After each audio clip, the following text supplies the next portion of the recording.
Amigos de TV Cúcuta, saludo cordial, bienvenidos a Directo con Gabriel Angarita, hoy invitados especiales como siempre, y estamos con el senador Rodrigo Lara Restrepo, senador de la República, a quien le damos la bienvenida a TV Cúcuta. Saludos, doctor Lara. Gabriel, saludo muy especial a usted, a TV Cúcuta en directo, a todo su equipo y a todos los internautas y televidentes. Senador, cambio radical, fue presidente en el 2015 a 2017, presidente de la Cámara de Representantes en el 2017 también. En este momento, cambio radical, ¿cómo va el tema del nuevo liberalismo?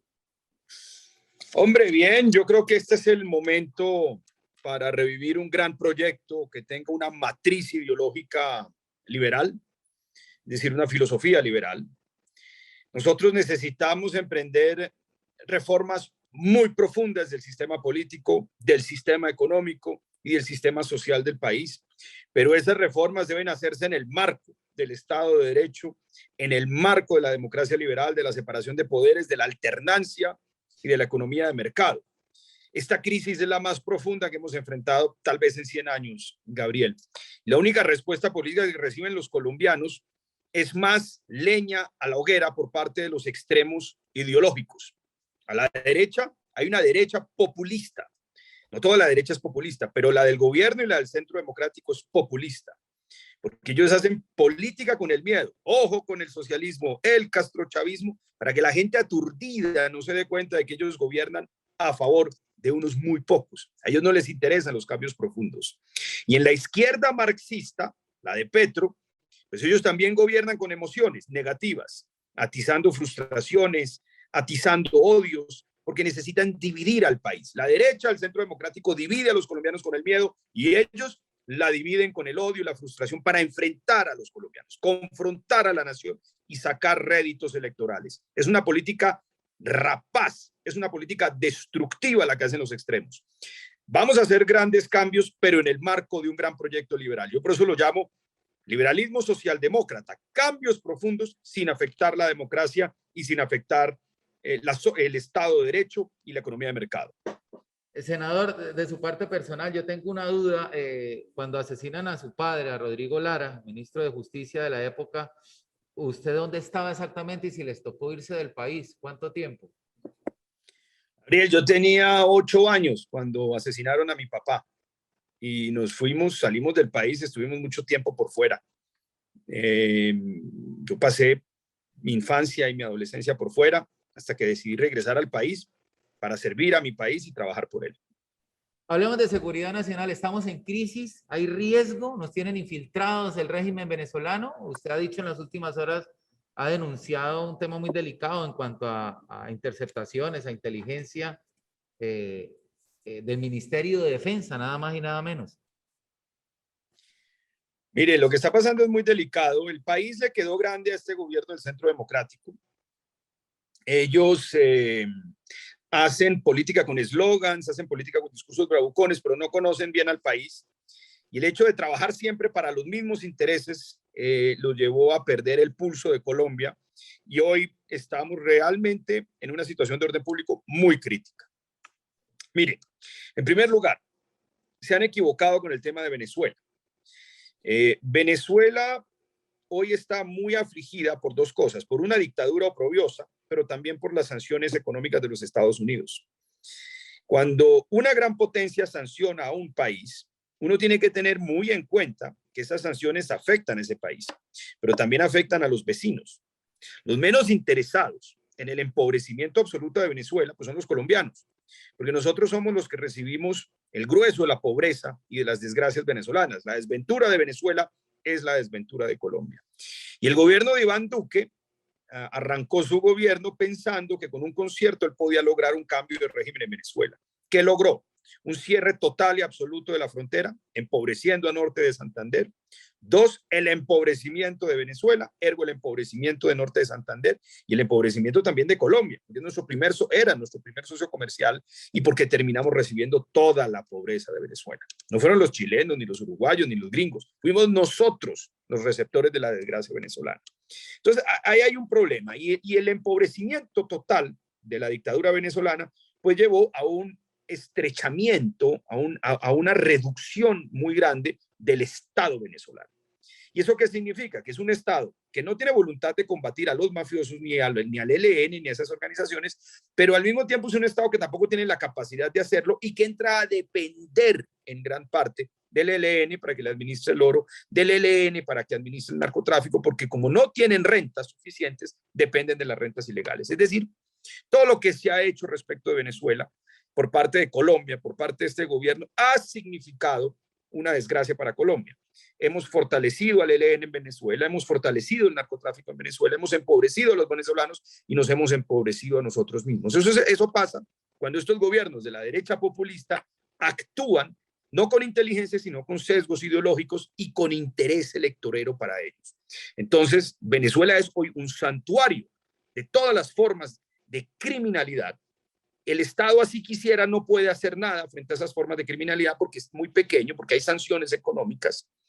Y eso, pues, todas esas expresiones criminales, el ELN, los paramilitares, la nueva Marquetalia, los carteles mexicanos, volvieron Venezuela su santuario, volvieron al Catatumbo un hub del santuario del narcotráfico y están haciendo lo mismo en el suroccidente del país, Valle, Cauca y Nariño, con un gobierno absolutamente impávido. Entonces, la lectura que nos da acertada por demás, ¿qué solución o qué posibilidades o estrategias plantear para esta frontera? Usted es de Neiva, me imagino que allá hay migrantes, pero no la cantidad y con la antigüedad de acá de los que tenemos hermanos venezolanos en Cúcuta. ¿Qué hacer?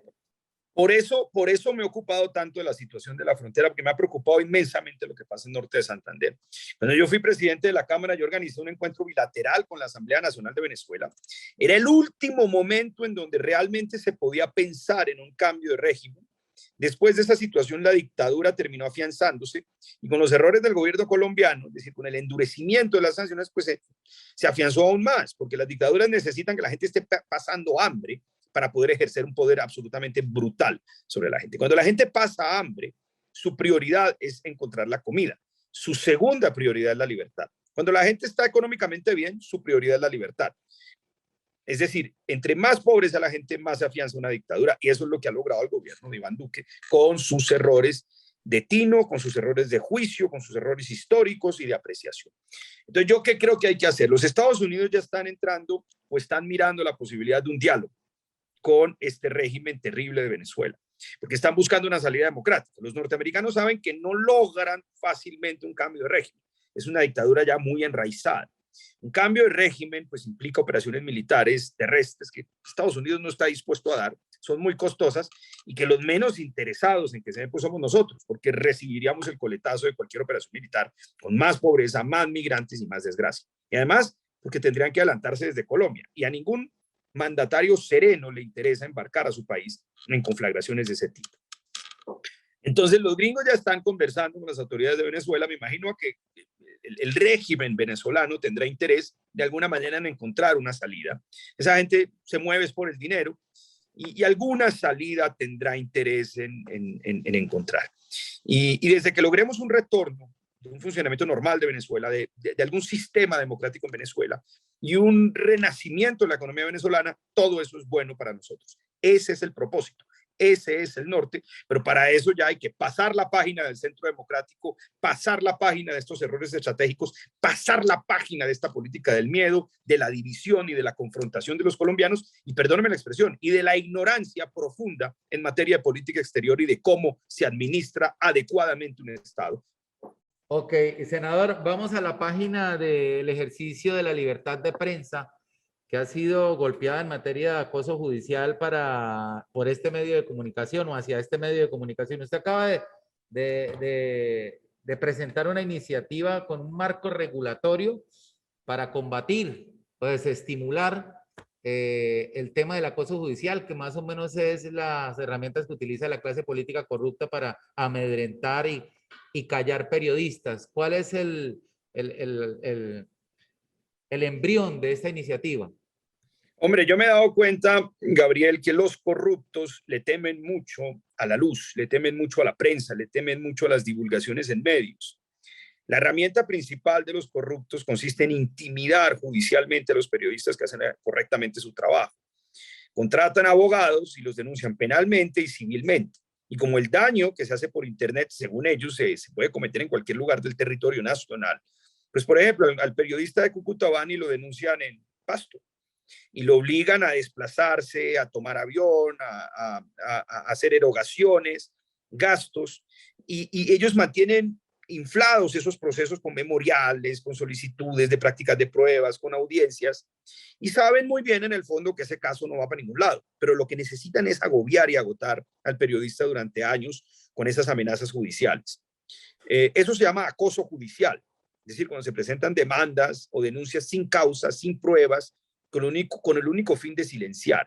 Con este proyecto de ley para combatir a esos corruptos, a esos paramilitares, a esos delincuentes, a esos bandidos, lo que vamos a hacer es que le vamos a permitir al juez del caso una salida procesal desde que se radica la demanda. En lugar de tramitar todo el proceso, el juez en su apreciación, si se da cuenta que el caso está dirigido a vulnerar la libertad de expresión, el trabajo de los periodistas, de los divulgadores, sin causas, sin pruebas, pues puede archivar inmediatamente el proceso. Eso se llama una ley contra contra el litigio estratégico que busca vulnerar la participación pública de actores como el periodismo. Gracias por la atención, senador Rodrigo Lara. Y siempre cerrando la entrevista, tengo esta dinámica. Estamos conectando al senador norte santanderiano Juan Fernando Cristo, al ex senador. Que hace parte de una alianza nacional aquí en Colombia. Será la próxima semana si nos atiende el señor. ¿Qué pregunta me puede sugerir usted? Pregúntele tal cosa para que lo corche porque hay posiciones extrañas ahí en esa iniciativa, sin embargo, respetables. ¿Qué me recomienda que le pregunte al ex senador Cristo? Hola, usted me pone en dificultades porque pues es un colega, amigo, es un buen amigo a Juan Fernando, no a Andrés, a Juan Fernando. Por eso, pero igual es colega de alguna manera. Pues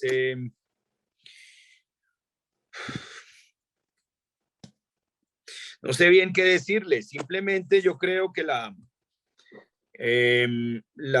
llamada coalición de la esperanza debería ser, en mi opinión, una coalición de origen liberal. El hecho de montar una coalición de centro izquierda no le hace bien al proceso. La izquierda ya está en segunda vuelta con Petro. Nosotros tenemos que organizar un bloque de origen liberal, de filosofía, no de partido, de filosofía liberal, que no le dé miedo y no le tema, por ejemplo, tener políticas recias y fuertes en materia de seguridad, lucha contra el narcotráfico, que a la izquierda parece que le da miedo enfrentar a los bandidos y siempre habla de cosas importantes que son los problemas estructurales de la pobreza y la desigualdad, pero también es cierto que hay expresiones del mal. Hablando de liberales, para terminar con su venia, perdóneme que lo comprometa, pero ¿los Cristo o hay un liberal destacado acá en esta región, se llama Alejandro Carlos Chacón, representante de la Cámara? Me imagino que creo que va a lanzarse al Senado. ¿Qué perfil prefiere? No, yo no puedo entrar a emitir juicios de valor sobre colegas, no es mi estilo. Ellos están en dos áreas distintas, tengo entendido, pues Cristo con la coalición de la esperanza y Chacón es gavirista. Mi liberalismo es filosófico, mi liberalismo no es de partidos. Acuérdese que mi padre, pues yo no hablo mucho de mi padre, pero mi padre fundó con Luis Carlos Galán el nuevo liberalismo con el propósito de refundar el pensamiento liberal que estaba en manos del oficialismo liberal. Es decir, en el liberalismo hay mucho, partido es más pequeño. Mi filosofía es liberal porque tengo un gran apego por el Estado de Derecho y la separación de poderes y la democracia, a diferencia de la derecha populista y de la izquierda marxista. Yo creo que el debate debería ser filosófico. Yo le deseo muchos éxitos a todos los que aspiren en su contienda, pero soy muy malo para entrar a hacer juicios de valor sobre los demás. A mí no me gusta opinar sobre la gente, me gusta refutar sus ideas. Si me plantean las ideas, puedo estar de acuerdo o refutarlas. Muy bien, doctor Lara. Gracias por atender a TV Cúcuta. Gabriel, es un placer. Aquí siempre a sus órdenes. Ya cuando me requiera estaré muy atento, muy amable. Rodrigo Lara Restrepo, invitado especial en TV Cúcuta. Chao.